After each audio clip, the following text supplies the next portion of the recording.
Welcome to the Marvel Alliance podcast, where we cover anything and everything to do with the Marvel Universe. From the comics, TV, and movies, we will go from Earth 616 to the Mojoverse to the TVA in order to bring the Marvel Universe right to you. I'm the man without fear, Chris. I'm your friendly neighborhood Brent.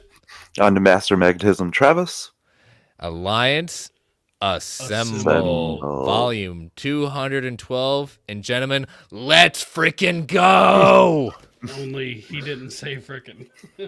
Someone's practicing for the PG cut. Yeah. We'll get there. Which we'll none get to will that. actually ever exist. But, We'll get to that. yes, we have a new episode of X-Men 97 to break down and the latest trailer for Deadpool and Wolverine, gentlemen. It is. Definitely a fun week for Marvel fans.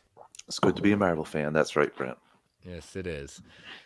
So, Mr. Hines is rejoining us this week. So he comes for the good ones. He doesn't come for the ones that He skips the ones that are focused on Storm getting her powers back. I was so disappointed. We're not going to dig into that. So Why disappointed. why do you not like Storm, Travis? Let's paint this scenario to you guys. Your parents are living completely the other side of America, and your mother comes to visit you, not telling you to stay for a week. So that's kind of what happened to me. Mom left this morning, so it was a fun visit, but that was a bit of a surprise. So I couldn't join last week. It was disappointing, but I was not going to miss this week for sure. Yeah, also, Man of Steel vibes, Man of Steel First Flight vibes for that. It feels kind of weird, but we'll allow it. Thank you, guys. Thank you, guys. Yeah. Thank you, guys. It's hard to argue with that. Yeah. Wasn't expecting it at all. It was out of nowhere. So, how about you, Brent? How's your week been? Well, it's been good. Busy. Things are ramping up for some real busy stuff at work. Had a pretty big project that I was able to accomplish, and it felt good to finish that up. So, I can't complain. Awesome. Yeah, no, it's been a full moon, and I work at a school, and that's all I'll say. And an elementary. It's been a week. Ooh. It's been a week. But you know what? As one of my favorite singers, Elton John, once said, "I'm still standing." Well, right now I'm physically sitting, but I'm still sitting. But metaphorically, you're metaphorically. Everybody's working for the weekend, Chris. Every week. So, but yes, it's despite that, good week. Good week, still standing and making the good moves. So. But all right, well, we got a lot to talk about tonight, even though it's just two big things, but they are real legitimately two very big things. Even our post credits is decent within itself. So, but all right, well, let us get done with all the network plugs. So we are part of the Geek Ultimate Alliance Network with 7 shows covering the wide range of geek and nerdom. To see the full schedule, check out the show notes below and subscribe to the Geek Ultimate Alliance Network on Twitter at GUAPod Network so you know when all the shows drop. We also have a Patreon, so if you want to throw a couple of shekels our way, we've got 2 tiers. Our $1 tier is our tip jar to say, hey, you think we're doing a good job? And then we've got our $5 tier with ad-free episodes, early access episodes, and Patreon-exclusive shows. And we've got 2 shows on there for that Marvel Alliance has done. We Can Watch This All Day, the Marvel Alliance Infinity Saga Rewatch, 24 episodes of that. And then we have our newest show, Tales from the House of X. We're looking at all our favorite movies from the Fox era of X-Men. So Deadpool has dropped. Deadpool 2 is about to drop this Monday, if I'm not mistaken, Brent. Yep, that should be right. Yep, Monday morning. So we will wrap up the Deadpool movies with this one, and then next month we start heading into the Wolverine era with, interesting enough, titled The Wolverine. So there's another one in there that features Ryan Reynolds as well that I'll be. No, we're skipping that. That's smart choice. Yeah, we don't do that. Again, the key word is our favorite, not the that movie leaked. That movie leaked. I can still remember it to this day. It's the first movie I ever that leaked. Like the final fight scene was missing CG, but I remember it leaking before it even. It might have been before it hit theaters or just after theaters. The full copy. It was wild. Well, that will not be covered on the Tales from the House of X. So, but if we've also got you all at DC Alliance doing your DC films through the years. What's coming up for you all? Batman Begins is in the can, being worked on by Little Elves. Will be up in a day or two. Nice. Awesome. Look forward to that. Very You got nice. Joe doing his Multiverse Minutes with Disney Dives at that point. So a new episode probably will be dropping sometime next week since he does it on the 1st and the 15th. And then we got a lot of back content coming at you. So we want to thank our patrons. We can't do this without your support. And if you're not a member of our Patreon, please go and subscribe going to www.patreon.com/GUA network so you can join our Patreon. And if you've got 30 to 90 seconds, you want to take that time to rate and review us on the Marvel Line solo feed and give us that 5-star review. Helps with all the algorithms. And last but certainly not least, we want to thank our official sponsor, OrganicPriceBooks.com, for your omnibus hardcover collected edition needs. JP and the crew at OPB have got it going on with excellent customer service, immaculate packaging, ships around the world, earn rewards to get free books. Appropriate. The newest pre-orders have dropped, and as you see, the first thing listed there, first time ever in an omnibus format, X-Men Decimation. Following the House of X, we enter the period of decimation at that point. So very dark times for the X-Men during that era. First time collected in edition. Another X title, first time in collected edition, X-Men Road to Onslaught Omnibus. The era of which I eventually gave up on reading X-Men comics. Really interesting. Yeah, I made it to there, then came back, and then Avengers versus X-Men after that broke me too. So we've got Death of Wolverine coming into Omnibus for the very first time. I wonder what happens in that, gentlemen. I could be wrong, but I think Wolverine dies. Just fact or fiction, it's a fact. Fact or fiction, yes.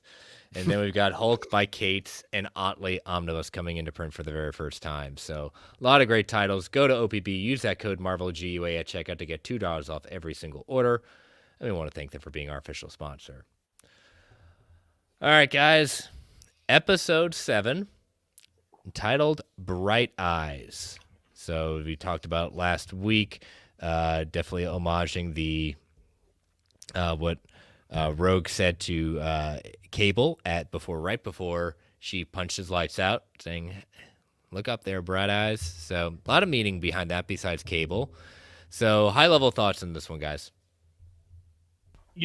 Another just great episode. Tons of stuff happens, lots of things, some great action, some great character moments. It maybe starts off a little slow, but it's probably one of my favorite scenes of the episode.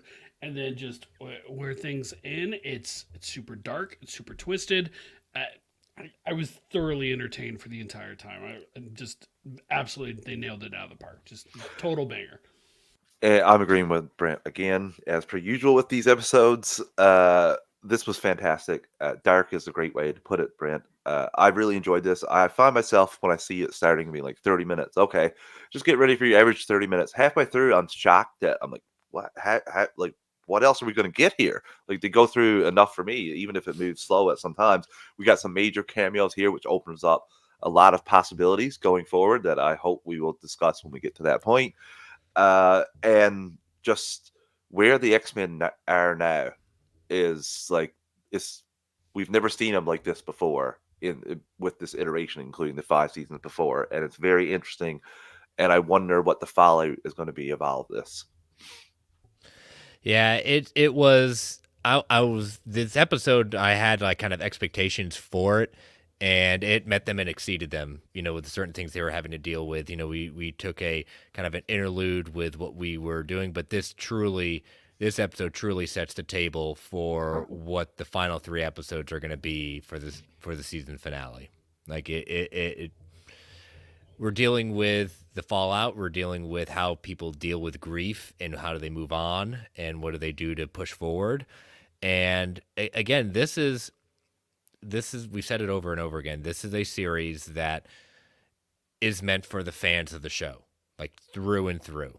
At that point, you can still get something out of it if you never had watched X-Men the animated series, but to truly appreciate it, this is truly a show meant for the fans of X-Men the animated series in so many ways, and have elevated the thing of writing an animated show to such a level it's hard for me to compare something to right now. Chris, that's a good point too, because the creator, well, the head guy of this, Bo DeMeo, did mention after this episode. I won't say what episode he said to go watch until we get through this review, but he's tying it in with episodes prior. He's telling you like go watch them before you start watching these final 3 episodes. So, Yes. like you said, they're doing such a good job of tying it in, and it's just so rewarding for fans of the first 5 seasons, because they could have really phoned this in when they started this. They could have just made this a cheesy thing, and it's so much more. And I can't wait to get into this episode with you guys. Yep. But all right. So let us take our first ad break. So we break the spoiler wall. So if you have not watched episode 7 of X-Men 97 Bright Eyes, stop now, because we're going to spoil the heck out of it, and come back to us at this point. So as you know, listeners, these ads help keep the lights on in the Geek Ultimate Alliance Network. We don't get to choose what ads come on, and they can be a bit loud, so give it a 3 count before they come on. 3, 2, 1. We'll be right back.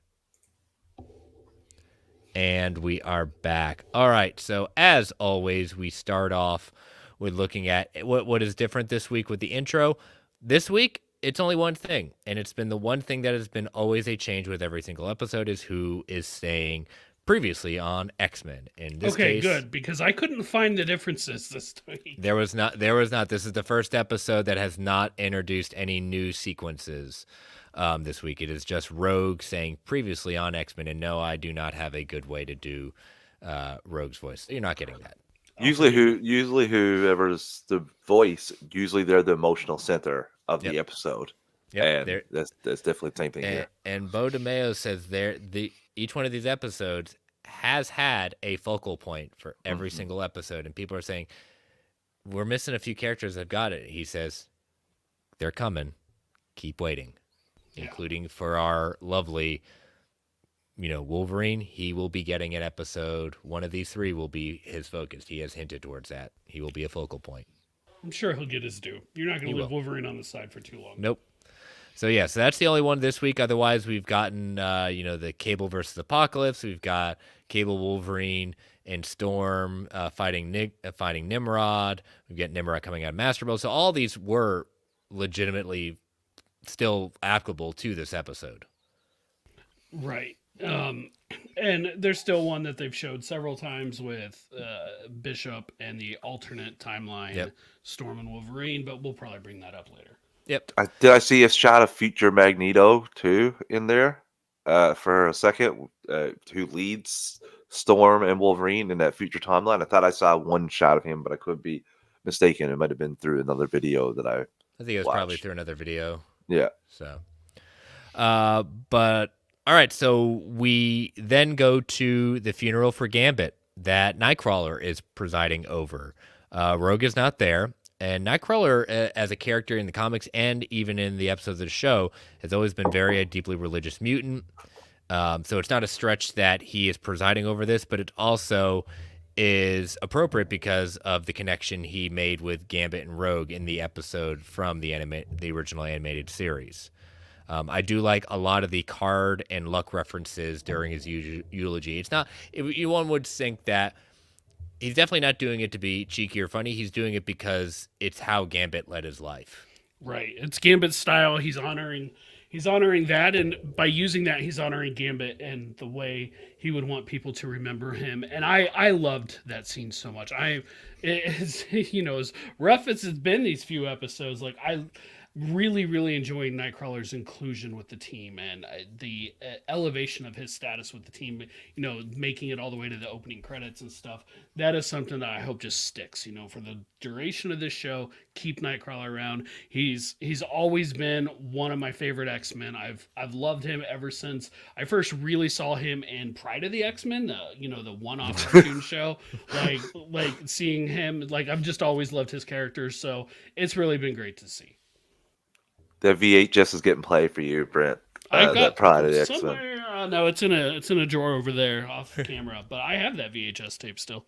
I'm loving Nightwing, and I'm loving him. Sorry, Nightcrawler, and you saw Nightwing earlier today in the movie, Nightcrawler. And I'm gonna be honest with you, I didn't mind the puns. One could argue Gambit died because he couldn't stop making those luck puns as he was going to fight the giant robot. You still had to make them, but I did like it. It was a nice touch, Chris. And the Assassin's Guild and the other members that are littered around here Yep, were of the nice thieves, little touches. Yeah. the Guild of Thieves as well. You see Belladonna, who was betrothed to be married to Gambit at that point, was still there. Pierre and Zoe, who are members of the Guild of Thieves, and as well as his brother Robert, were there. Yeah, that was really cool to see them because they were. If correct me if I'm wrong, but I think they were only in one episode of the original series, and yet they brought them in a way that's just perfect and appropriate, and really cool that they were there. And if you didn't see the original series, you could easily just assume somebody who knows Gambit, right? Mm-hmm. Or you could assume some random mutants from Genosha paying honor to Gambit, and it's fine and it works fine for that. But knowing who they were, that was a nice touch. It goes back to Chris's point that he said earlier about them rewarding the fans of the 5 seasons. This is another example of it right here. I will say this just to be a little funny. I'm surprised one of them didn't talk about the tithe. Oh my god! The tithe. Oh, that was annoying. We got the tithe. Can't betray the tithe. Oh.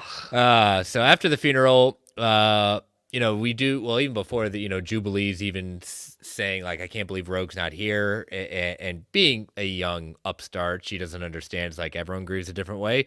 Well, Rogue's grieving in a different way. She's entering the stage of grief of anger and vengeance. We see her flying at high speeds to a government complex and just wipes the floor with everyone, including, I love seeing her dive kick, homaging her move in X-Men versus Street Fighter and later Marvel versus Capcom. Yeah, that was fun, and I appreciated that. Like, she was angry. She wasn't out of control. She wasn't wild. She wasn't trying to kill. She was targeted. She knew what she was doing, and I appreciated that they did that with her. And we got our first of 2 little wider Marvel Universe cameos here with General Ross showing up. That was awesome. Yep. Voiced by who, Brent? Michael Patrick McGill, who voiced General Ross in the What If episodes. And I just recently learned, looking at his other stuff, was in Shameless, like throughout the entire run. Did he voice him in anything else? Did he voice Ross in anything else, or just the What If episode? I found the What If episodes. I'd have to look farther back. Okay. Yeah, and when we get to Thunderbolt Ross, even though the security cameras are cutting off, he doesn't seem too concerned because he reminds his soldiers saying, "We're in a facility that was meant to contain the Hulk." Yeah, I'm just finding X-Men and What If for his appearances. And the Hulk was in one episode as well, but wasn't really the Hulk. He was part of the Danger Room. Yeah. Yeah. And I just want to give a shout out to the animation before Rogue encounters Ross, where she takes out the robots that remind me of RoboCop, those standing robots. And 209s. Yeah, and 209s. There you go. Yeah, I really enjoyed that. It was a good scene, and the animation, again, continues to stand out with this show. Yep, and she basically kind of gets in there, tries to get information out of Thunderbolt Ross, trying to find Gyrick, Yeah, Gyrick and Trask too, yeah. So we cut away to that and head back to the X-Mansion where Scott is talking to President Kelly, who is saying that they are now stopping the rescue attempts since they have not found any survivors. And now remember, President Kelly was against the mutants at one point, but then after the Days of Future Past episode, he became on the side of mutants and got elected, being on a pro-mutant policy. But he said right now the optics of them helping dig up bodies of mutants are going to not help out the quote-unquote Homo sapien side, the humans, because they're scared of mutants retaliating at that point, and he doesn't want to appear to be over sympathetic to the mutants. I did get a kick out of his use of the word optic to Cyclops. Yep. Yeah. Also, him saying your side or your kind, and then saying sorry, son, slip of the tongue there. I was like, oh my god, way to piss him off even more. And Scott even says Val Cooper's has not been found yet. Still no body. I'm still hanging on the idea that she's another player behind this. Yeah, and there's still people out there who think she's Mystique. I think it's reasonable to presume that, but we'll We'll find out for sure. And I know there's been some questions about, let's say Val Cooper is who she claims to be. Why would she have been there at Genosha? Because it was them joining the UN. She was a representative of the UN. Like, that was enough reason for her to be at Genosha. But I think it's reasonable to assume she has a larger part to play one way or the other. She did 2 instances for me where she tried to get the council out, and then she led everybody into a fire, like getting destroyed. She was like, "Go here," and they go zoom, evaporated. Which you And could she didn't, chalk up to the chaos of the event and not knowing where to go to be but safe. she didn't get shot. That's what I found interesting. So, I'm just going to bring out a point I'll bring out later. I'll hold that point of why it's more evidence showing that she's a bigger player in this. So Yeah, odds are she's not an innocent bystander. yes. So Jean comes in with her hair down. I think she might be trying to play up what Scott likes, maybe. Yeah, she needs to stop that. It's throwing me off. yeah, it's like, you told me the hair was the indicator. Like, what are you doing here? Yep. Scott said that they need some sort of hope in the face of this genocide. So the X-Men decide to head to Genosha. And as we see them land, we see a number of cameos. We see the Blob, Pixie, Multiple Man, Brainchild, Barbarous, Lupe, Amphibious, Angel, and this was a nice, good pull, Mimic. Good old Mimic. The original morph. Just delightful. One thing about the hair that I forgot, guys, I read a little theory that it's actually, the hair was changed because Madeline imprinted a part of her psyche into Jean before she died. So I don't know how true that is, but we'll have to see. Is she dead? Is she dead? That's the other question. I don't think we saw a body for her either. We have not seen her body yet, and as far as imprinting her psyche, it's already there. They're the same person. That's what I was like. They're kind of but again, the only theory I could see, I was like, maybe she's like Chris said. Maybe she's just trying to appeal to Cyclops. Yeah, it's And then Beast kind of says a famous quote from Mr. Rogers. He says, "Look for the helpers. You will always find people who are helping." And, Beast then speaks with Amelia Vaught, who is a member of the Acolytes and former lover of Professor X. If you remember, she was featured quite prominently in that episode back in the animated series, explaining how surviving isn't all it's cracked up to be. And we see how many lives have been completely destroyed by the attack. Again, there's a real condition of survivor's guilt when it comes to things like this. And again, Bo DeMeo pointed out, and we talked about it, I don't know if it maybe not been last week, the week before actually, about what this episode was. He wanted this to be a 9/11 event, a genocide, as it were, in a different sense of, and especially this episode becomes one of my favorites next to the episode 5, because of how real the conversations get and how deep and very character driven a lot of these are. I mean, a lot of these characters have they may be short, but the moments, the character growth and changes that go through these characters is quite interesting, especially when Trish Tilby returns and speaks with Beast. They walk together and hold hands, but we'll get to later on of a change that happens and how Beast calls her out at one point later. Mm-hmm. Completely agree with all of that. Everything you said there. Yeah, I agree as well, Chris. That's great point. We then head back to Rogue, and Rogue heads to a snowy location looking for Gyrick when something is thrown at her, gentlemen. I mean, at her or just in front of her, but semantics aside, yes, Captain America's shield. Yes, Captain America is there, and as you pointed out to me, voiced by the same actor from What If, Josh Lucas voices Captain America. It's all connected. Yep. Not Josh Lucas. Is it? No? It's Josh Keaton. Josh Keaton. Okay, sorry. A little bit of a difference there, because he does voice Steve Rogers, Captain America, whatever, in What If, but he's been known to voice another character as well. Spectacular character. The Spectacular Spider-Man, as well. So yes, he did. Pretty cool that they did that, and I like that they, for these characters, kept the same voice actor. It does kind of make it feel like those What If, like an extended What If episode from that standpoint. It does. It does. So his bike license plate says AVN 10, which is a reference to Avengers Annual number 10, which was the first appearance of Rogue, written by Chris Claremont. Very nice. little Easter eggs. Just Yep, always everywhere. So Every license plate ever is, yes, really. is a comic book title or issue. Captain America then takes her to a secret lair underneath the cabin to reveal what that wherever Guyrick was, in there, he has been gone for a long time. I did notice this on a rewatch, the musical cue as they're going down. Winter Soldier. Winter Soldier, the same exact winter, or very close to the same exact as Nat and Cap are going down to the secret base.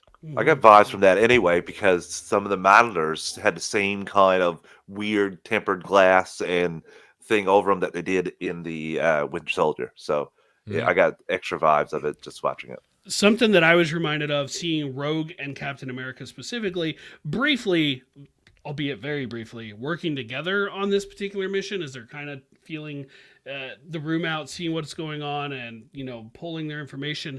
Is I think there is a book now. I haven't read it, so I don't know. But when there was an Uncanny Avengers book several years ago, and they had like the Avengers Unity Squad, yes, and Rogue was one of the leaders on it. Correct. And so I was thinking of that a lot. And I think they have one now. If they do, I haven't read it. I'm not. Correct, it was a mini series tied to Fall of X.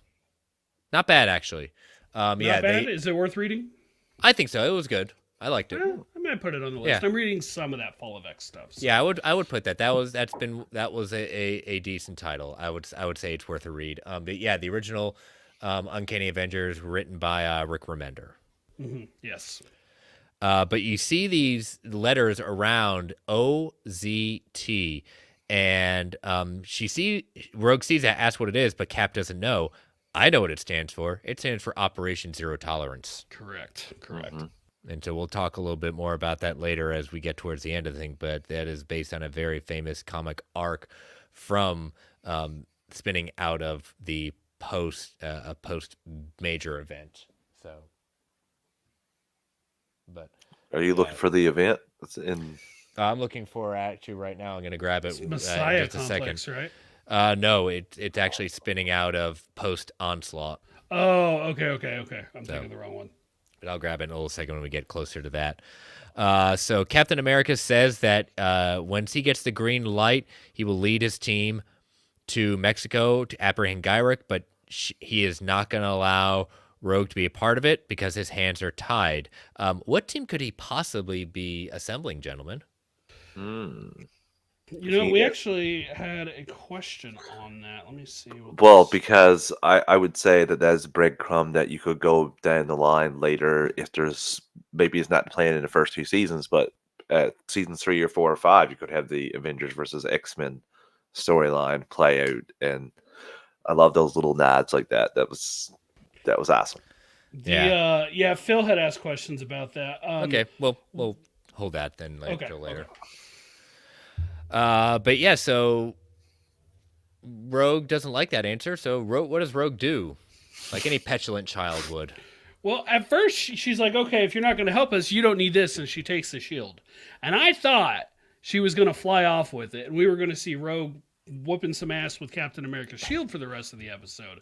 No, she just chucks the thing like she's playing frisbee golf or something. And how's he going to find that thing? It's right into the side of a mountain. She just throws it right in there. I love it. Fine, you're not going to accuse me? Fine. I'm going to take my ball and go home. It's like a child. It reminded me of like Biff booting the ball. That's what it reminded me of. It was just, this your ball? Again. Go get it. Boom. But again, why? And Cap's a little upset, but doesn't seem too disappointed. It's a little foreshadowing though, because Rogue normally is not like this at all. So he'll give her a pass for what she's going through. Yeah. Mm-hmm. Back on Genosha, we see Strongman who tells Roberto and Jubilee that a war is coming, and so Roberto needs to start bulking up. And in the background, we see Forearm working as well. I don't think I saw Forearm in the background. Yep. That's interesting. Mm-hmm. Two members of X Factor there. Lazy name. Roberto says that he has not told his parents he's a mutant and wonders what would have happened if he had been killed. He said, look at what happens when we don't stay hidden and shove it in their face. I mean, it's just a heartbreaking thing for to say. I mean, you can relate it to so many things in in our history, you know? Oh, absolutely. That has just pick any marginalized group, and this can be a representative for that. But the one that to me it felt the most likely for was the LGBTQ, Yeah. because that's something that you don't see it. It's more you don't see it like you can see somebody's the color of their skin, for example. You Yeah. can see a physical disability, but you don't necessarily just see someone and think, oh, automatically they're gay or they're trans or whatever the case may be. And so, and when he does go to tell his mom, she's super accepting, right? It's like, oh, she great, he got one of the good ones, until she says you have to hide it and can't show anybody because Money the stock talks. price. The stock price. Yeah. and Jubilee's with him when she to give him encouragement. Say, I'll be there for you at that point. Around Genosha, we see memorials being put up for Callisto and Leech, and as Beast and Trish walk around, he quotes Martin Luther King Jr. in front of the destroyed head of Professor Xavier, symbolizing his dream for mutant humanity hasn't worked out. And he really flips on if the dream can ever work out. And he even kind of makes the comment saying that our mistake was, asking for your tolerance of us. And he turns on Trish and saying that, her initial report on the attack was from outside of their mansion. And she was just doing that to get the views and everything like that. And he makes him very upset to think of that. And he just asks her to leave him alone. Just leave. I don't need to. You're using us. It was perfect. I felt like she shouldn't have been there to begin with. It's like it's not the time. Yes, it's a news event, but just get out. Especially if like you said, the government pulled out and don't want to help anymore. Like you're just going there, like Chris said, to get.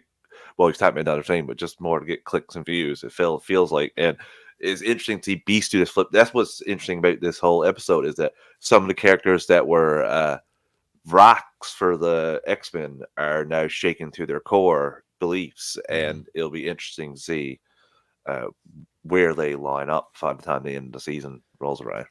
Yeah. So we get back to finding out what Rogue is. Rogue does find Gyrick in Mexico, and he reveals that he can't be compromised anymore by a telepath since he now has been outfitted with anti-psychic tech.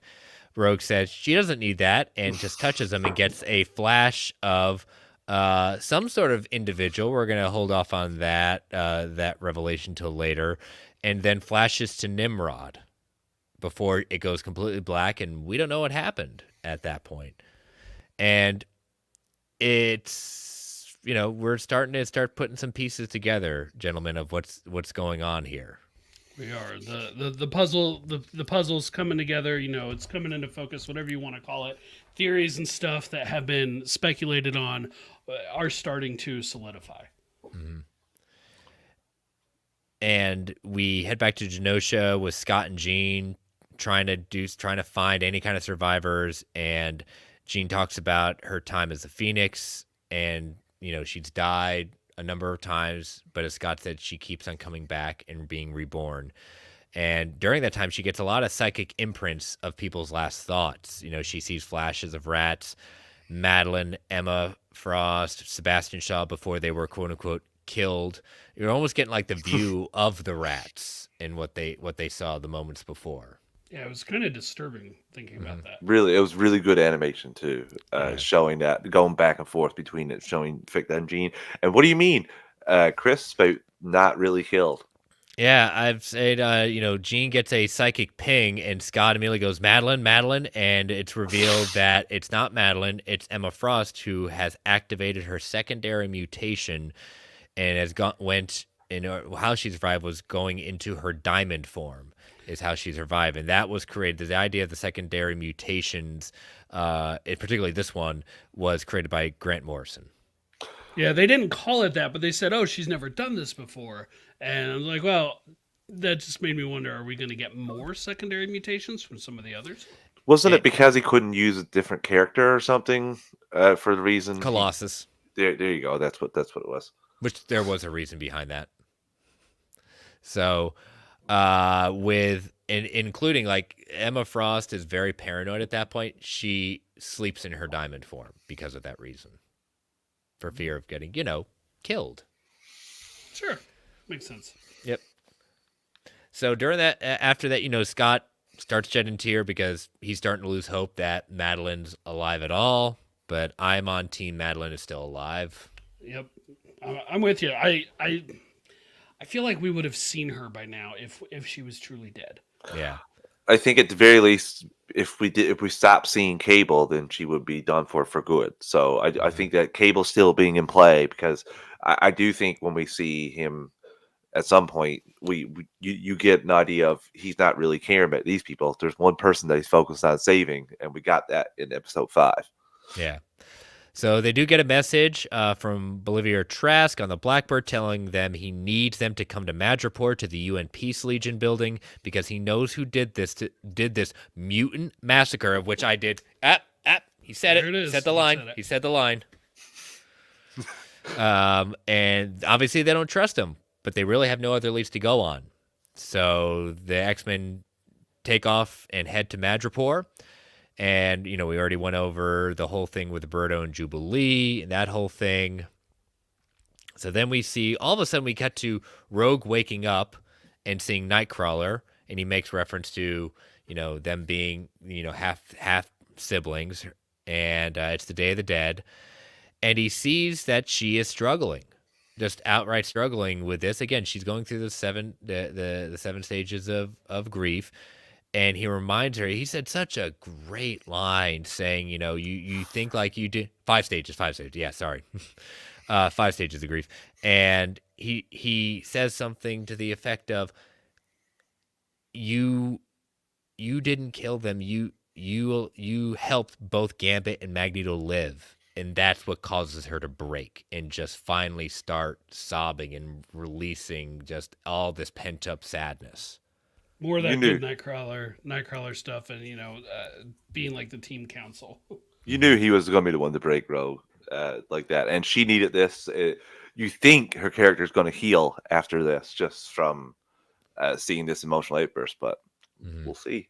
Yeah, not so much. So then we see Gyrick and come to, and this mysterious figure speaking to him. And that basically saying, you might have given away too much information that I'm comfortable with, and puts a pillow over his head, and no more Gyrick. So sad. Did he actually use a pillow? It looked like he used just his hands. Or his hand. Yeah. Whatever. Which his hand, almost pillow. feels so much worse. Yep. Just, as I say, very sad. Anyway. I hope you ripped it in half, I'm being honest. Anyway, very sad. Anyway, very sad. So when the X-Men arrive in Madripoor, we see a lot of different call-outs for Marvel property companies, Vistacor, HammerTech, Roxxon, and Horizon Labs. Mm-hmm. Yep. I saw And Stark Industries. Yep, Stark Industries as well. Yeah. I personally love the Horizon Labs one because that's getting to, Spider-Man. So it's like...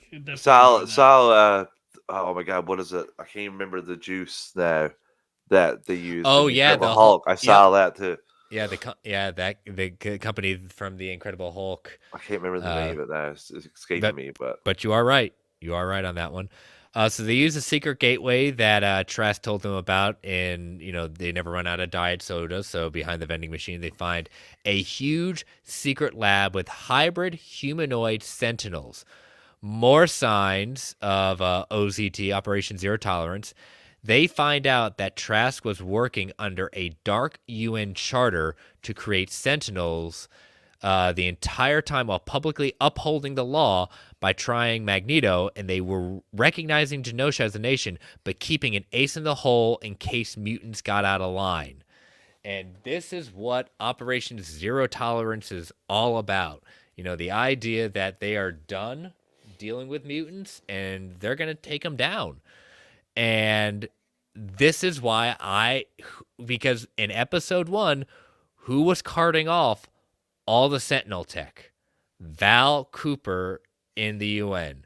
That is why I say that if she did not survive Genosha, It is going to be revealed in these last 3 episodes that she is also responsible for what happened in the all the Genosha, all the Sentinel tech being spread around.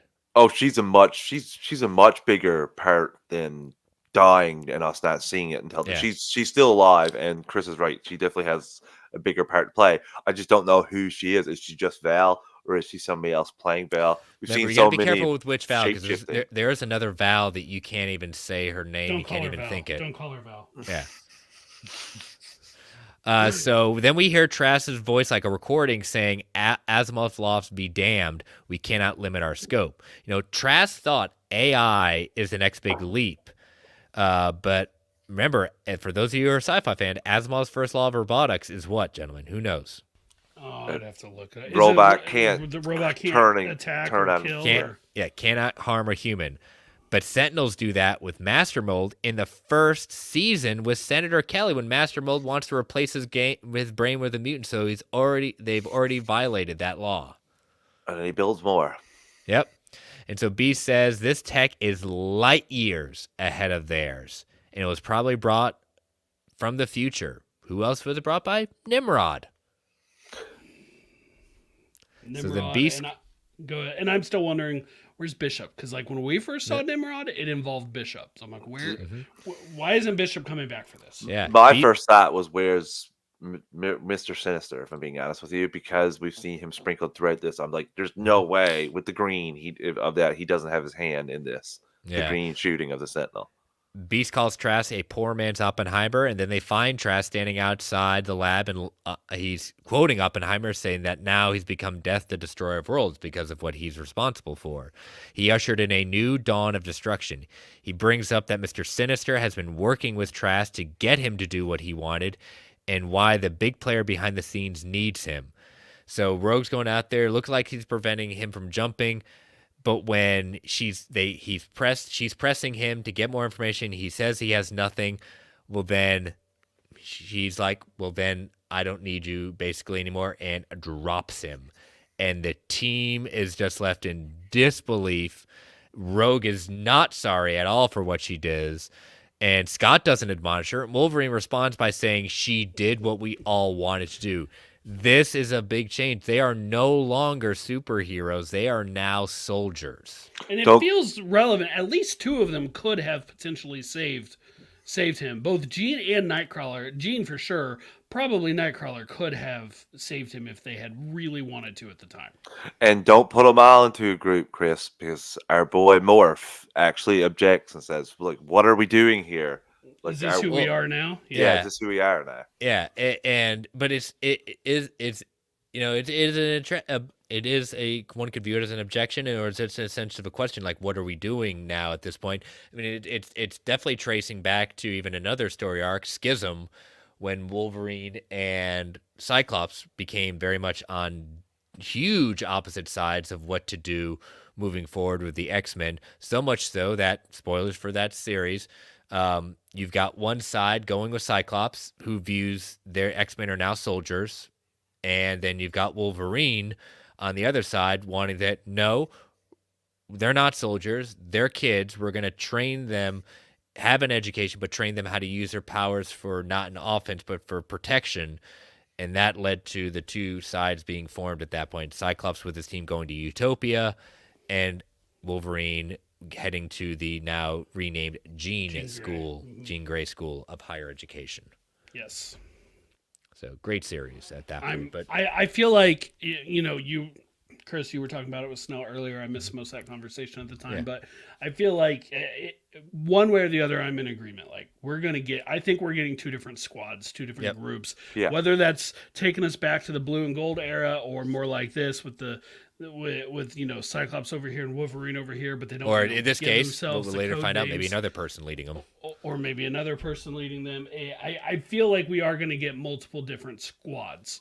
And are those squads going to, come to blows? I wouldn't rule it out. Yeah. Cyclops' heel turn is incoming. Yeah. But surprise, Trask survives and reveals that he is a hybrid Sentinel, which is a big part of Operation Zero Tolerance, that storyline.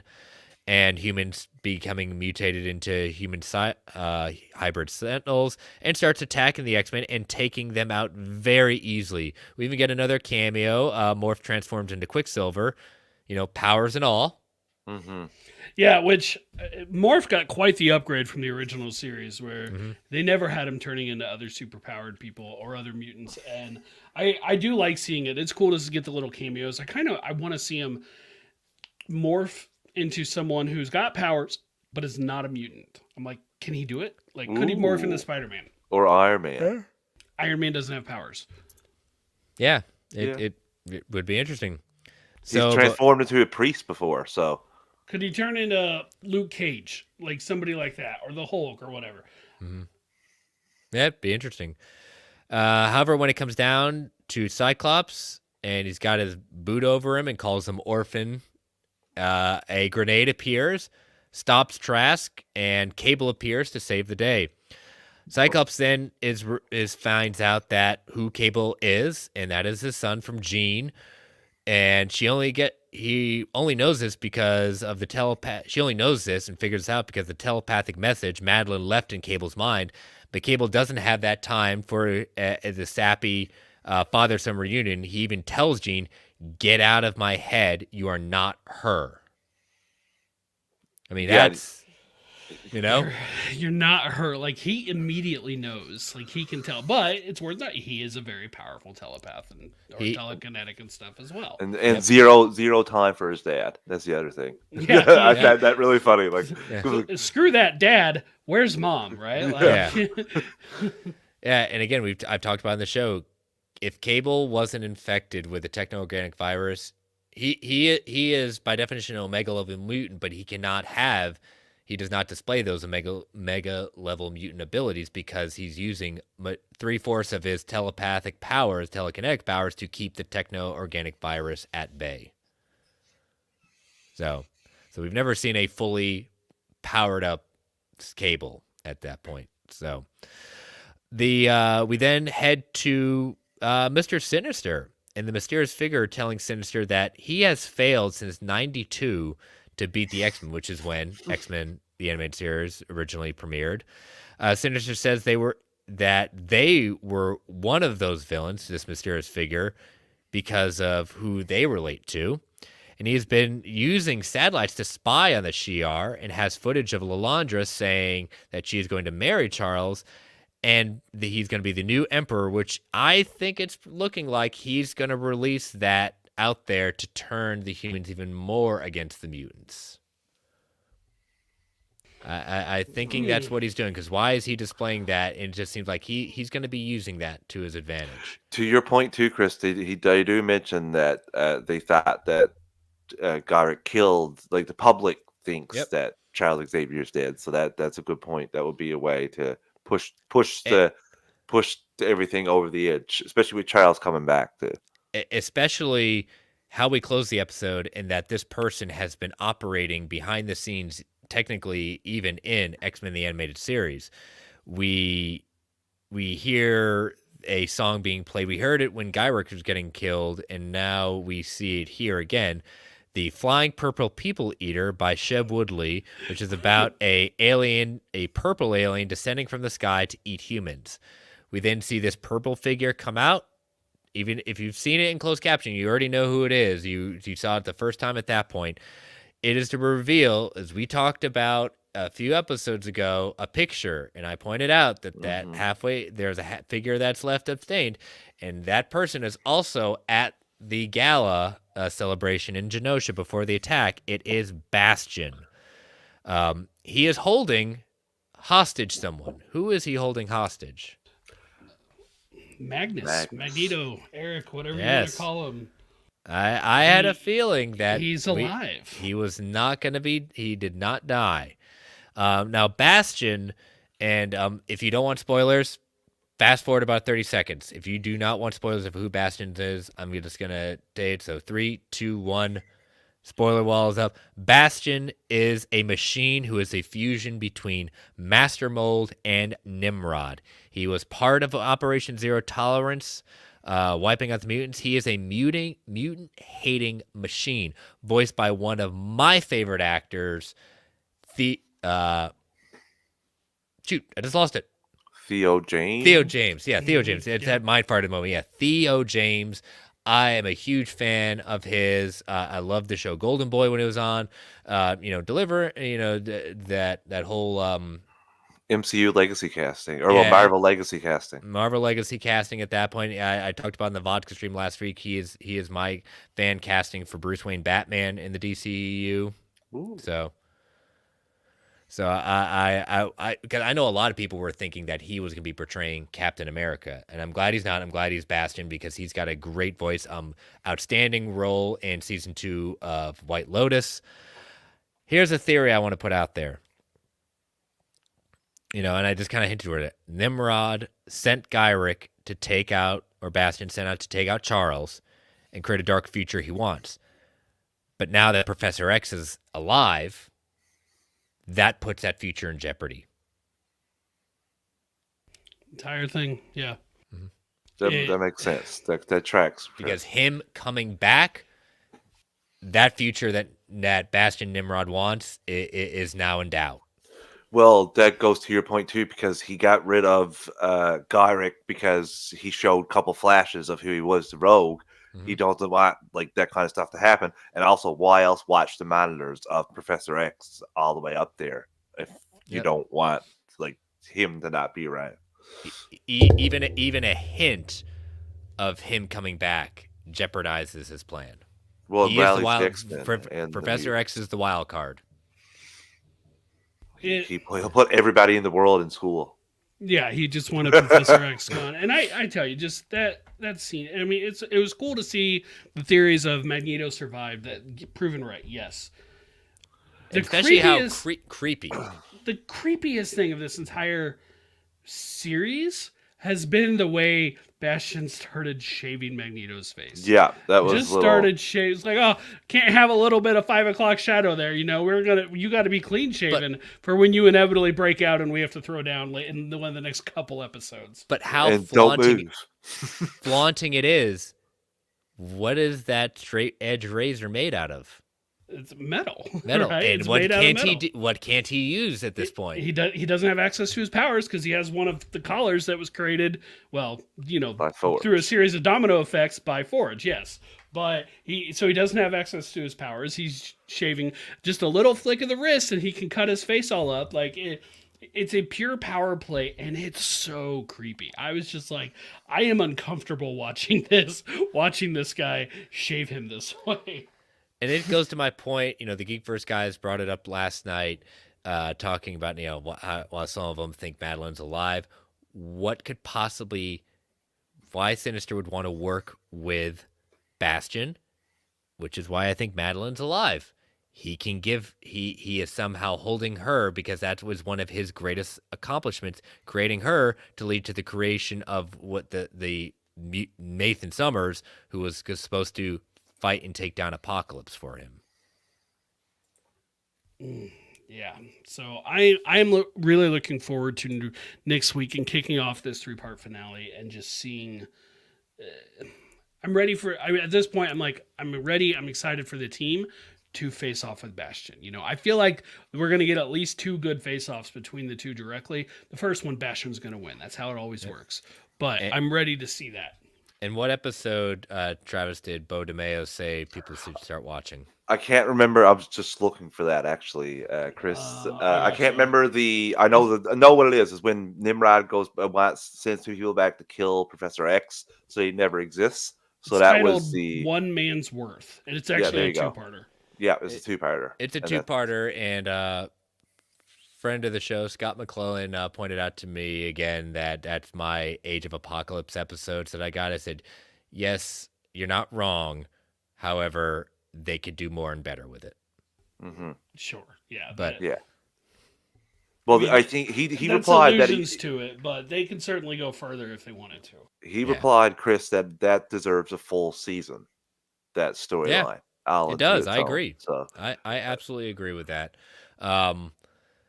But this, I think, guys, I think we're gonna get some future stuff, and I think some things are about to be reset. I still feel like some time travel is going to be a part of it. Been saying that since episode 5 that Yep. things are gonna some things are gonna be reversed. Yeah. Mm-hmm. So we'll have to see. Like you pointed out, Brent, when this idea was brought out, it's all about the execution, whether it uplifts it or takes it down a notch. Yeah, that'll be entirely what it's about. There's no way not to have the faith that they're going to execute after what we've seen so far. Like there's no way not to have the faith. So yeah, bring it on what they have. Yep. So all right, well, we will see what part 1 of the what I forget the title of it. Extinction is Tolerance. Yeah. Yep. So a lot of stuff. There is a very famous story arc in the comics called Extinction Agenda. This had a lot of Yes. playing out, so we'll just have to see. But this is where, Travis, you're going to head to bed now, because what time is it there in your weird neck of the woods? It's 20 minutes to 12 here. So gentlemen, it's been fun. I will see you next week for the start of the final 3 parts. All right. Thank you, Travis. Bye guys. All right, so let's take our ad break because we've got a trailer to break down, Brent. We have a great trailer to talk about. Yes, let's definitely do that. So, listeners, these ads help keep the light on in the Geek Ultimate Alliance Network. We don't get to choose what ads come on and give it that 3 count before they come on. 3, 2, 1. We'll be right back. And we are back. All right, Brent. So, Deadpool and Wolverine, we heard on Sunday coming from Ryan Reynolds that a new trailer was going to be dropping the next day. So that was a nice surprise to have. And I actually liked the announcement for the trailer was just a bunch of clips of Hugh Jackman as Wolverine from the past movies, telling us we're getting more Wolverine in this trailer. We're not just getting a shadow. shadow. The shadow. We're going to see, the X-Man as Deadpool refers to him. Yep. So yeah, like they we got some new posters which we'll showcase in a little bit. We got a new synopsis as well. So this is what the synopsis reads. After some professional disappointments and an ongoing midlife crisis, Wade Wilson now sells used cars. He's completely hung up his boots until his family, friends, and the whole world are threatened with everyone who loves at risk. DP teams up with a reluctant Wolverine to fight for their survival and ultimately their legacy. It hit it. It just hit it. I was so excited. Dave and I had one of our meetings at work where we go into one of the breakout rooms and we put it up on the TV and we watched it with a couple other people from work, and including somebody whom I would not have expected to have been a fan of Deadpool, but when she overheard me saying what we were going to go do, she's like, "Can I watch it?" Yes, the more the merrier. Let's go. Did you say let's freaking go? Not at the time. I would have if I had known. I know you had a perfect opportunity. I hadn't seen the trailer yet. I know, but still, no excuses. Right. Play like a champion. Play like a champion. Let's do it. All right. So we open in a bar. The bartender said, "I told you we're not welcome." Now, bars and Wolverine have a very interesting history. The bars in Canada, the flag near the register kind of points that out. And we, the cage fight in the original X-Men movie was in a bar. And the cameo Wolverine had in X-Men First Class, also bar. And at the end of the Wolverine, he was drinking to forget.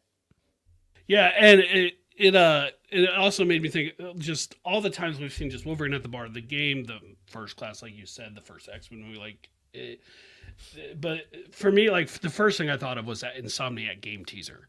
That's what I'm true. Like that's what I'm thinking right now because I'm like, there's this part of me in the back of my mind. It's like, I don't know when I'm getting more Spider-Man. So give me that Wolverine game. I want it. Yeah. And, the bartender, again, as listeners, if you've never heard this, you're not going to hear any sound. And we got, because we don't want to get demonetized or have any copyright strikes. So the bartender then follows up, "You're not welcome anywhere." And we see its Logan saying, it basically says, "Now get the F out of the bar." And Logan said, "Just give me one more drink," and he'll go. And then who shows up out of nowhere? Just look at it. Just there he is. Just Deadpool, Wolverine together. Doesn't it just make your heart smile? Yep. And he says, "Hi, Peanut." And this is definitely our first reference of Scott Lang, because that's what he called Cassie. Mm-hmm. and he needs to go with him. And Wolverine says, "I'm not interested, lady." Yep. Then Wolverine, sorta Yeah. pops the claws. Yeah, we'll see. He's like, "I'm on a time clock, gotta lift you up," and yeah, that is he calls it whiskey claws. Mm-hmm. Yep. It's a frequent problem with Wolverines over 40, which is a reference to in Logan. He also had similar problems popping his claws in there. Right.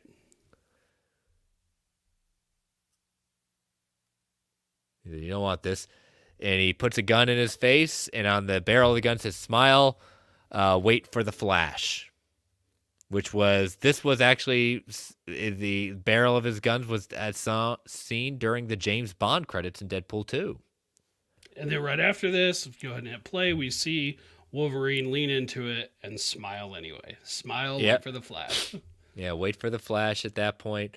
It's very interesting because, he's not trying to get away from it. So him wanting to shoot his, either he's saying like, okay, this cat doesn't know what he's dealing with at this point, I'm going to deal with the bullet, or he really wants to see if he's going to kill him because he does kind of want to die, as hints go on this. But here's an idea, Brent. Could the TVA have given adamantium bullets if he needed it? I certainly could have, but I don't know. I don't think it's going to come to that, but I do think we're going to get a recreation of that scene at X2 in front of the house. Yeah. And then we see in the background playing Madonna's Like a Prayer. Interestingly enough, Brent, the day this trailer dropped, did you see what else started saying? And Ryan Reynolds had to say, "We had no idea. You have to believe me." No, what was it? That the day the trailer dropped, that was the day that began that song's run for a 6-week run at #1 on Billboard charts. Like a Prayer. That's awesome. That's awesome. So, I mean, it's a great song. I personally think it's Madonna's best song, but lately, Marvel's been, between this and the X-Men show, they've been dropping some needles, and it's been working really well. Oh yeah, it works really well in this one. So then we head to the Void, where we saw in the first trailer. We get the full look of, Wolverine standing over him. Wade says he's trying to save his world, and Wolverine says, "It's not my effing problem." And we see this. He's about to lose everything he's cared for. All his friends are there. And Wolverine says, "It's not my effing problem." And Deadpool says, "Is that what you said when your world went completely to crap?" Yeah, implying that he failed his world somehow. And right here, do you think these are supposed to be gravestones? Are they something else? What are we thinking about I really do. I think these are this is monuments to fallen mutants, fallen heroes. I mean, Paradox does say that this is a Wolverine who failed his world, failed his universe. Yeah. And, there were, we just went over a whole storyline where someone took over Wolverine's, made him think that the people he was fighting were actually villains when they weren't. Mm-hmm. Yep. Just had that with Old Man Logan, and the stuff about him like failing his world made me think of that, where Wolverine would feel like he failed his world in Old Man Logan. So we're kind of looking at a multiverse now where every Earth has a hero that's basically the nexus being of that universe. And when they're removed, the universe begins to decay and rot away.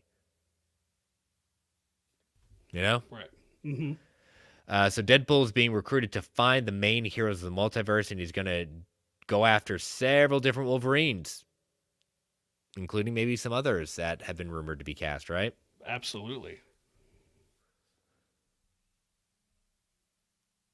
Wolverine doesn't like that. So this Wolverine let down his entire world. Now, I want to point out something with Paradox. Okay.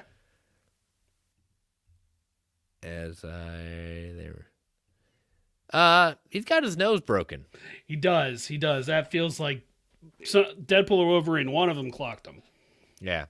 So I do have a factor of fiction this week involving Paradox, so I'm going to hold it off until we get there. Okay. Now, Deadpool can see beyond the fourth wall and break it. You know, makes sense why Paradox would want to recruit him. Absolutely, yeah. I mean, it's effectively a power that he has, Yeah. and being able to utilize that would certainly be beneficial to somebody like the TVA. Yeah, his wish to get back to being Deadpool again, and when the TVA shows up to change the direction is what he maybe wished for. And Paradox is going to be capitalizing on him being special, weaponizing that. This could be interesting. So as we head throughout the rest of the trailer, we get these awesome fight sequences. I mean, we got to touch on that the Flash Thompson Spider-Man part. Oh, yeah. There, right? Yep.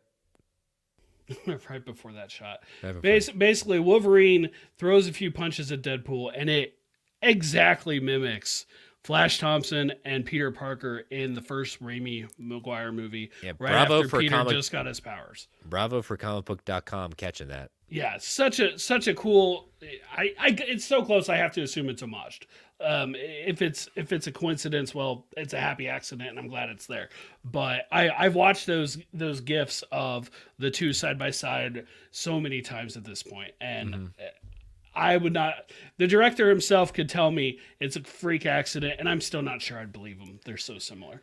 Yeah, just lean into it. We got Wade here saying you want to talk about what's haunting you, or should we wait for a third act flashback? Third act flashback it is, I guess. So this to lie. So we get them walking out the streets. Look at those arms. Sleeveless arms. Sleeveless there, arms. So moving ever closer to that full Wolverine costume. Yep. And love this. Everyone's been pointing this out. Liefeld's just feet. Liefeld's little commentary on Rob Liefeld, who cannot draw feet to save his life. I love that was in there. I didn't see it the first time I watched it. I caught it the second time, and I love that that's there. Trust me, kid. I'm no hero. Now, obviously, this is out of sequence. Do you think he's calling? Who's he talking to here? Is he calling Deadpool kid? That's an easy way to do it. I could also say that he's talking to someone else. That's my very question. I would like to think that rumors have been circling.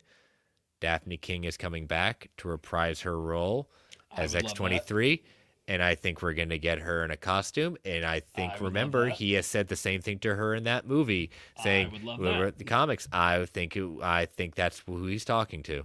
I think that all sounds fantastic. Just, I'm hoping those rumors are true. I don't, at this point, I don't know. I'm not going to let my speculation become my expectation. Exactly. If she's not in it, she's not in it. Right here, this shot, Deadpool and Wolverine side by side. Wolverine in costume, a real costume. That's sleeveless, enough for me. Enough for me. Gold and blue, yellow and blue, whatever you want to call it. How about this? This idea. I want to see how this is how meta I'm getting at this point. They're walking the opposite direction on a one-way street, fighting against what is traffic, pushing against them. Yep, absolutely. Yep. You were an X-Men. You were the X-Men. Great line. And so true. Yep. He's soaking wet right now. I mean, who isn't, right? Oh, see those claws pop out? And now then we get to, we've seen him fighting TVA agents, okay? Yep. Very gruesomely there as well. Yep. And so we get our real first look at Cassandra Nova, Professor X's evil twin. First introduced in Grant Morrison's new X-Men run, she was born without a body, used Charles' DNA, and acted like a parasite in his mother's womb to make her own body. And when she kind of got fully formed, Charles sensed that she shouldn't be there and blasted her away psychically, tried to use the umbilical cord to kill her. And that's when she was miscarried. And somehow, this is where we get really Grant Morrison. Her consciousness survived, hides out in the sewers until she could rebuild her body amongst all the decaying things. After she was fully formed, she went after Charles for revenge because she believes the world isn't real and she and Charles have created the universe in their minds.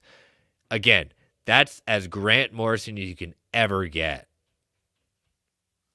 It Cassandra Nova, like, was telling a friend at work, like, he's like, who's the bald person in it? And I'm like, this, and he's like, I've never heard of her. Who is that? I'm like, no, that's the character name. It's Cassandra Nova. It's not the.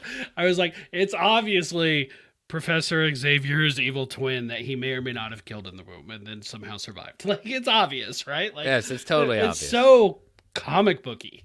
Yep. More fighting sequence we get. Okay. Those katanas made out of adamantium. You think? You know? I'd say he's gonna need some protection. Not all these Wolverines are gonna go join his little band. You know.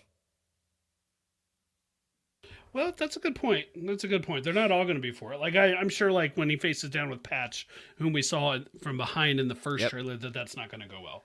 You always need to have you need to have an exit strategy, right? Yeah, exactly. There's nothing like get some more fighting. There's another good look at Cassandra saying, "Boys are so silly." Our first look at Alioth in this movie. Might we be seeing a return of Renslayer? I feel like Renslayer showing up has a pretty strong possibility. I've seen some people wondering if we're going to see Loki himself. I actually don't think we will. I'd fiction that one, but I mean, certainly it's not impossible.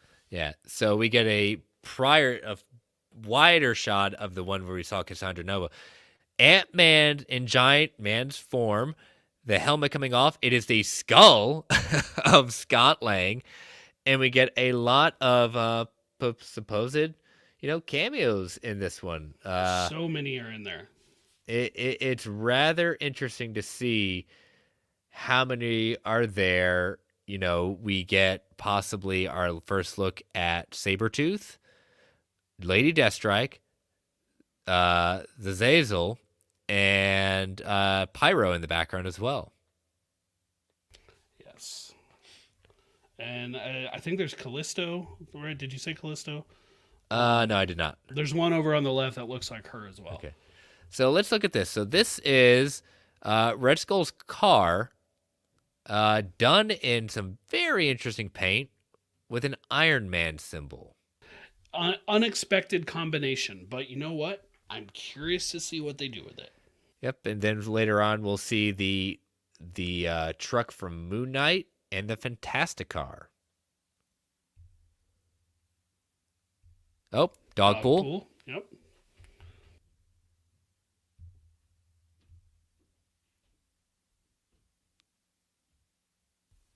Okay, this I want to see is interesting. How Cassandra Nova had controlling Wolverine so easily. Yeah, I love the look on her face of just like, you can't really do this unless I let you.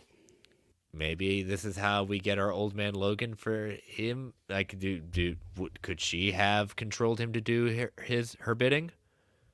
Yeah, could be. Yeah. Good more fighting. Let's effing go. And we see them jumping into a portal. How is this portal coming about? Well, it looks like something from a Master of the Mystic Arts. But can I just say now, it's not going to be Ned, right? Like, he doesn't have a sling ring. You don't make it without a sling ring. So, and unless they have given Ned a sling ring, it's not gonna. I've seen all these people thinking, like, not, like, seriously questioning if it's Ned. I'm like, it's not likely to be Ned, but could easily be Doctor Strange, Wong, American Chavez even. Like, there are other people it could be, but Yeah. It's not going to be Ned. Now watch it end up being Ned. It's not, though. Yeah, don't do that. We're in the Wong CU, right? Absolutely, we're in the Wong CU. I'd be very happy if it was Wong. So Deadpool and Wolverine, and then we get, Blind Al and Wade talking about a substance that I'm just going to say, not going to say at that point, because, again, Sure. Reasons and YouTube demonetization. And Wade tells her that Feige won't let him do that, and knows all the references, including Booger Sugar, do you want to build a snowman? Which is a reference to Frozen, but it also is what he said in Deadpool 2 when he says that, does anyone ever notice that do you want to build a snowman sounds very eerily similar to a song in Yentl called Papa Can You Hear Me? Yeah, I've heard that comparison before. But he's like, nope, can't do it. Not going to do it. He wants that Feige money. So you got to love this interaction he has. God, must have been such a fun set.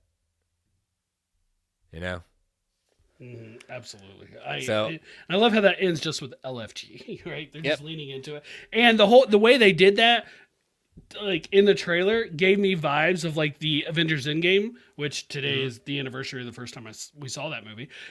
Of when the trailer said whatever it takes 2 or 3 times. Yep. It just gave me similar vibes. Hey, we know we're looking forward to this.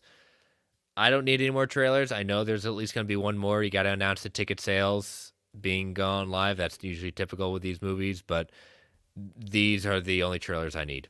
Yeah, I depending on when it comes out, I'll decide if I'm actually going to watch it. But I don't. Yep. In a perfect world, there would not be another one. Yeah. So, all right. So that's it. I mean, what other news could possibly be bigger than that at that point? So we're gonna call it a day for news. So.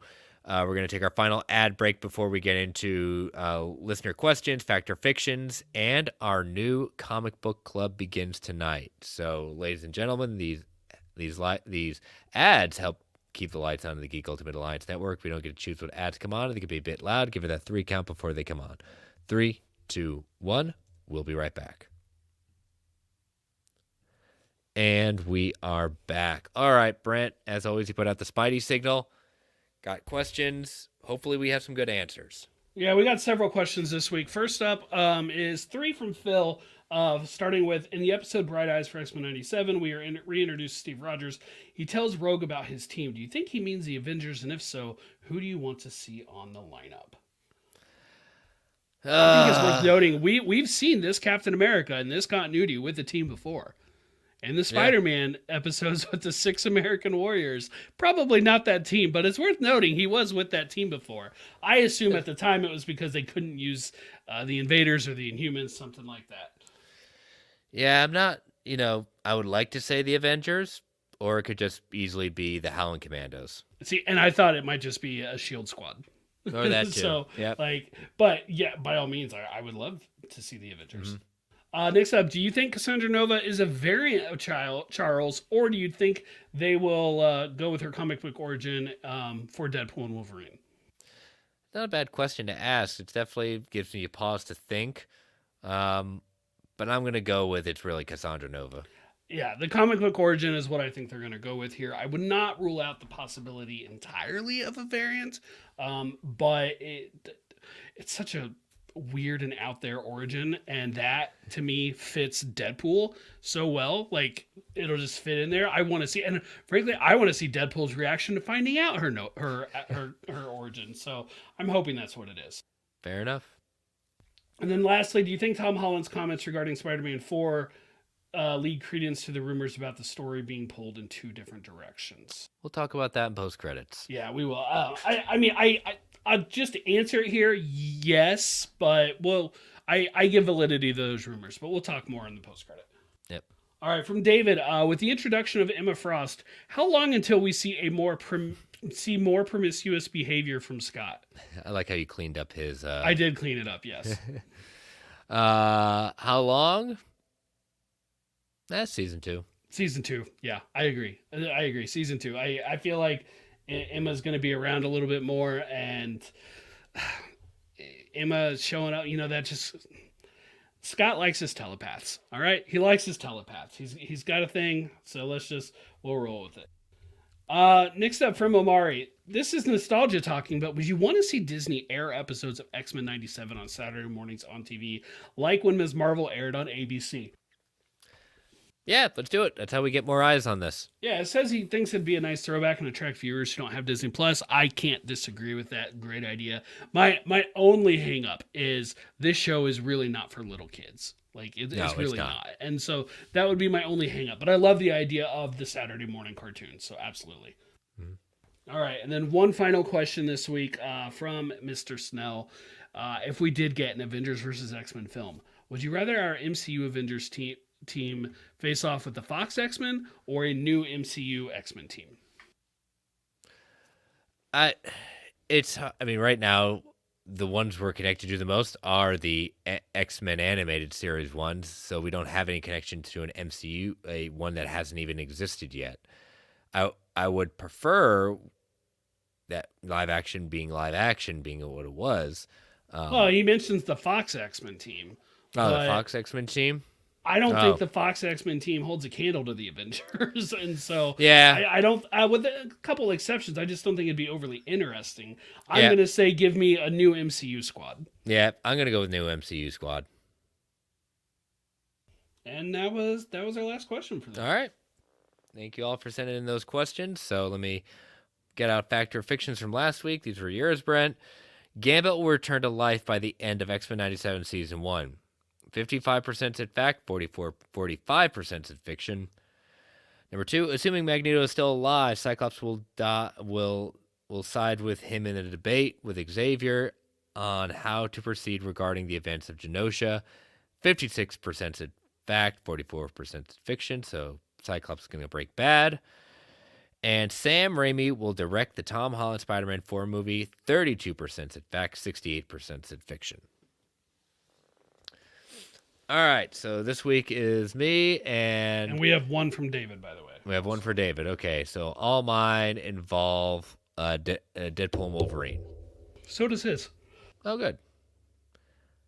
So, number 1, Paradox will be a secret villain in Deadpool and Wolverine. Fact. I agree. Frankly, I don't trust the name. I even think he's trying to. This is where I got a little confused on the trailer in placement of history. He says the TVA is there to protect the sacred timeline. If this is happening after Loki, that doesn't make sense. Because there is no sacred timeline anymore. Not from the people that we know of in charge, but maybe it's people who are trying to continue it. But that's where it leads me to believe that Paradox is trying to bring back to the TVA of what it used to be. Yeah. So I don't trust him. All right. Next one. In Deadpool and Wolverine, Cassandra Nova is trying to find a way to capture Alioth. Capture Alioth. Like, had you said use Alioth, I would have immediately said straight up Capture and use it to her advantage. So Well, yeah, but I'm going to go ahead and say fact. And Okay. I do agree with those who think that is Alioth that we saw. That Oh, yeah, Johnson- absolutely. Like, Tim, I'm with, like, I know there's some people who've been like, oh, it may not be the Void, maybe it's Battle World, and I know there's people saying the Void could become Battle World. I'm Yeah, with the people who think I'm with it's that. the Void right now. Yes, Battle World is possible, but because I think it's the Void, I think it's Alioth. Yeah. So I'll go fact. Yeah, I'm going to go fact on this one. And my last one, end credits. End credits of Deadpool and Wolverine will have Wolverine and Deadpool recruiting a hero from another universe that will be played by a big movie star. Fact. I like it. It sounds fun. Fact. I just, I'm channeling that, Geekverse loves doing the ChatGPT writing the synopsis of the movie or the script and everything like that. Mm-hmm. Someone of a shadowy figure comes out of the darkness. ChatGPT loves doing that, so that's kind of where. But yeah, I'm a very big fact on this one. I think it's a great way to get people even more pumped for Secret Wars, and I don't know what the character is. I don't know who the actor or actress is going to be. That's where I'm just getting broad enough where I still have some wiggle room to get it right. And then David's is, now that we have seen the sleeveless Logan, we will see the full suit Logan with his mask and cowl in a trailer before the release date. Yeah, I could see that. I'm a fact on that one. I think it's a fact because I think it's good marketing. I don't want it. I don't want. I would love to go into the movie and not see that visual. And again, But I'm still on this one. I think it's a fact. Team Wide Eyes, or are we going to see, no Wide Eyes? I'm Team White Eyes. I am Team Wide Eyes. I want to as well. see it. I think it can be done. I know this isn't popular, but I would love to see them try it more with Batman. I think it could be done, and it's not something we've really seen. They alluded to it in Batwoman, and I thought it looked fine there with CW budget. I think they could do it with big budget movie. Yep. So, all right. Well, I'm going to put all 4 of those. Brent, did you drop that in the show notes? I don't have those pulled up. Yeah, it's in there. Okay, perfect. So I will drop all 4 of those on Sunday afternoon. Let your voices be heard. All right, ladies and gentlemen, we're going to start our newest comic book club. Right now, it's going to be 4 issues because we'll see how this is the first time Brent and I are reading this. And I know our buddy Phil is very excited. As he told me this week, he's very excited because this is the first time he has read something that either one or both of us has not read. Oh, there you go. And in this case, both of us has never read this. The beginning of it gets basically the Watcher with his general spiel. I am the Watcher. I watch people, and I'm a giant peeping Tom. Okay, but it really starts off with the Fantastic Four fighting Deadpool, or the remnants of the Fantastic Four after fighting Deadpool. And I tell you, what they did with Reed Richards and the art, he just looks, frankly, disgusting and horrifying, and like it'd be so much pain. Yeah, and it's almost like he's melting. Like I expected, like his skin to be melting off of his face. I don't know what he did, but man, he did that. He broke the thing into rock, like stones and vapor. Yeah, and at first I wasn't sure what the vapor and stuff was going to be, and then I realized the orange stones, and I'm like, oh my gosh, that's Ben. That's the thing. Yep. Takes down Human Torch easily. Invisible Woman thinks she's able to take down Deadpool by popping, inside out using her invisible powers, which is why I say was very cool. Very, very cool. But as he warned her, don't turn your back on your villain you thought you just killed, especially one with a healing factor. Yeah, and I also like how he's like, and also don't run with scissors and don't spit into the wind. Yeah, don't do that. But then we head to why he's acting like this and what's going on. How did Deadpool get to be like this? Well, they're taking him to Ravencroft, but with the X-Men, and it's just not. I just don't think of Deadpool as somebody like. Not that he doesn't belong in Ravencroft. I don't think about it like, oh, the X-Men are just dropping him off. No big deal, Yeah, and the head doctor seems to be trying to help, but who is the head doctor really? Yeah, so the character by the name of Psycho Man, whom is one that I've seen a little bit. Not super familiar with this stuff, but I've seen him pop up here and there. Yeah, he had made reference that he tried to take over the microverse at that point, which is where the, very niche characters, the Micronauts, live, and failed at that. And when he tries to take over Deadpool's mind, he is successful, but not in the way he wanted. Right, not the way. But Deadpool, especially around this time, I haven't read recent Deadpool, so I don't know if they still do it. But he had this big thing of 2 different voices in his head that he was often chatting with. And after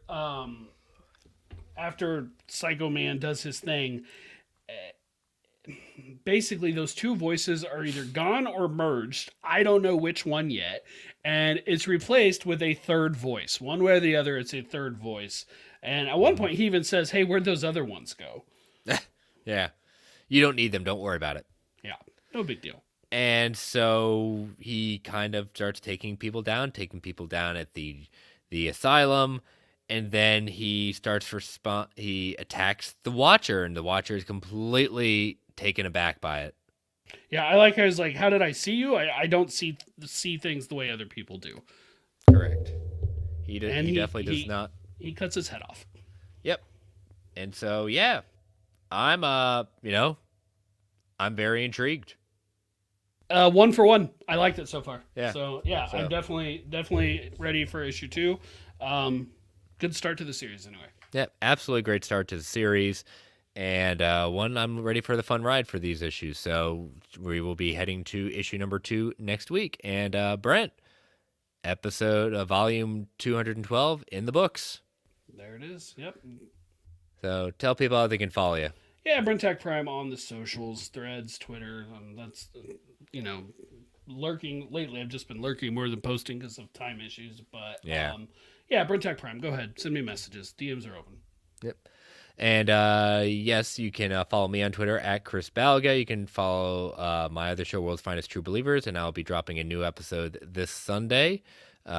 Make sure you check out the preview. You'll be very, very easily looking at what we'll be covering this week with returning guest Frank. As always, want to promote our official sponsor, OrganicPressBooks.com. Use that code MarvelGUA at checkout to get $2 off every single order. You can email the show at Marvel Alliance at marvelalliancepodcast@gmail.com. You can follow the Geek Ultimate Alliance Network on Twitter at GUA Pod Network. You can feel free to email, tweet, go to the DMs. All our DMs on the socials are open. Continue to rate and review Marvel Alliance podcast on any of the wherever you get your podcatchers of choice: Apple, Amazon, Spotify, wherever you get. Not Google anymore, that doesn't exist. And no, they're on YouTube now, though. They're on YouTube, so there you are. I mean, and you can put your RSS link in anywhere. There you go. And so we want to thank you all for listening. Thank you all for joining us in the chat. And as Stan the Man would say, Excelsior, true believers. Stay safe out there. All right, Brent. Post-credits discussion. Mr. Tom Holland is on promoting a new movie, and so when you're tied to these movies, especially who he's tied with Spider-Man, the question is always going to come up: what is going on with the next Spider-Man movie? And this is coming from Deadline. When he's basically on this kind of promotion tour, he gives a few quotes. The simple answer is that I'll always want to do Spider-Man films. I owe my life to and career to him, so the simple answer is yes, I will always do more. He continues by saying, we have the best in the business working toward whatever the story might be, but until we've cracked it, we have a legacy to protect. The third movie was so special in so many ways, and we need to make sure we do the right thing. He added that this is the first time in the process that I've been a part of it creatively so early. It's just a process where I'm watching and learning. It's just really fun stage for me. Like I said, everyone wants it to happen. We want to make sure that we're not overdoing some things, and we're figuring it out. We're all at that stage where it's post-strike, so we're waiting for those scripts to come in, and we're giving the writers the time they need to hit the ground running. But I've always got a few projects that I'm really excited about, and the scripts are coming in now, and they're great. I read something the other day that absolutely blew my mind. So big takeaways from this, Spider-Man 4, if you were still doubting it, is still happening, and that for the first time, he is in the creative process this early. Yeah, which doesn't really surprise me, especially with the first two solo Spider-Man movies for him. I mean, he was so young, so new to it all. Like, he wouldn't have been really, maybe a one-off scene here and there, but not that at this point. But now, after the success of the overall franchise with him as the lead character, with going forward, with contract negotiations and everything, I'm not surprised to hear he gets to have a bigger hand in it. Yeah, I'm okay with that. What's his role? Again, he's always seemed to be one that's respecting the process, and like you said, I'm sitting there learning. He'll chime in where he's necessary. Again, I think he has full rights to do that, being that he is this character, and I think, some things he's going to suggest are, yeah, sure, why not? Or things where he's like, no, you go sit back in the corner. Yeah, and it makes me wonder how involved he's going to be, but we may never, unless he gets a producer credit, we may never actually know. Yep, but it was good to hear from him. Good to hear that he's involved in it. Spider-Man 4 is still on the ground running. And, I've been hearing a lot of interesting things, like, with a little scuttlebutt of, like, how Sony is desperately trying to get this movie off the ground and start moving forward with it, because Spider-Man movies average one every like three-ish years. So we're coming up on almost that right now from No Way Home, right? Let's see. No Way Home was December 21. So Yep. yeah. I mean, 2.5 at this point. Yeah. Again, I understand it's a company, they want to make money. This is a movie you do not rush. And if you do, you ruin a lot of credibility, you end something before we begin a whole new trilogy. I I will say this. We were asked by Phil, do we believe about the argument, debate, whatever, between Feige and Holland wanting the low level thing and Sony wanting more multiverse. Absolutely. I completely believe that. That makes so much sense to me. And you can't blame Sony for wanting to do more of that because, hey, we just made $1.9 billion on doing that. I don't think the second one's going to do it, though. I don't think the second, because the novelty of seeing the 3 live action Spider-Man, it's already happened. It's there. Yeah. Right. And so not that people won't be excited to see them again. I certainly will be if and when we ever get to see the 3 of them together, to share the screen together. I will be thrilled. But I think at this point, we need some sort of other novelty. And I was thinking earlier this week about, you know what? And they even, I think it was BD mentioned this on Phase Zero. So he was thinking along the same lines. I'd love it if it was just Spider-Man and Daredevil, right? Like, just cut to it just like that. But a lot of the Spider-Man rumors, as far as the street level stuff, really sounds interesting to me. Yeah. And so I'm really hoping they go that direction with it. Should be, but we will see as we are still patiently waiting for an announcement. Spider-Man 4, director, cast, anything at this point. But again, I'm patient. I know it's going to happen. So... But we will see you all next week for part 1, Extinction is Tolerance, beginning of the 3-part arc to close out season 1 of X-Men 97. Talk to y'all later. Bye-bye. Have a good one.